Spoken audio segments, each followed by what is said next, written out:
এক সময় একটি বাড়িতে কতগুলো ইঁদুর বাসা বেঁধেছিল।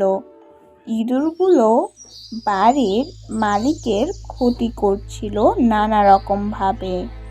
বাড়ির মালিক অত্যন্ত বিরক্ত হয়ে তাদের হাত থেকে রেহাই পাওয়ার জন্য একটা বিড়াল নিয়ে এলো।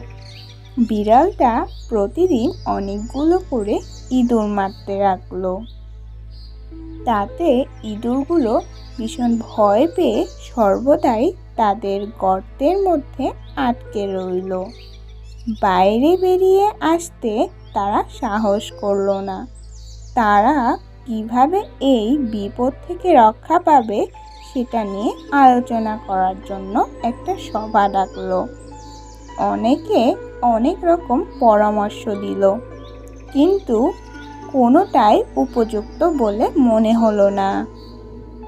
অবশেষে এক বৃদ্ধ ইঁদুর দাঁড়িয়ে বলল, আমরা একটা খুব ভালো উপায়ের কথা চিন্তা করেছি।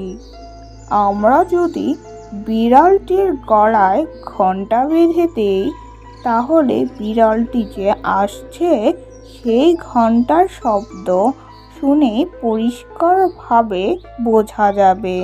বৃদ্ধ ইঁদুরের যৌক্তিকতার সবাই প্রশংসা শুরু করলো, কিন্তু অন্য একটা বৃদ্ধ ইঁদুর তার আসন থেকে উঠে দাঁড়িয়ে বলল, আমাদের বৃদ্ধ বন্ধুটি এইমাত্র যে উপায়ের কথা বললেন তা নিঃসন্দেহে খুবই ভালো, কিন্তু সমস্যাটি হলো বিড়ালের গলায় ঘণ্টা বাঁধবে কে?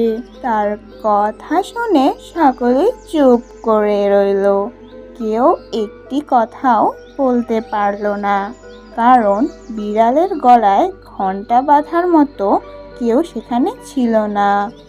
নীতি কথা বলা খুব সহজ, কিন্তু করা কঠিন।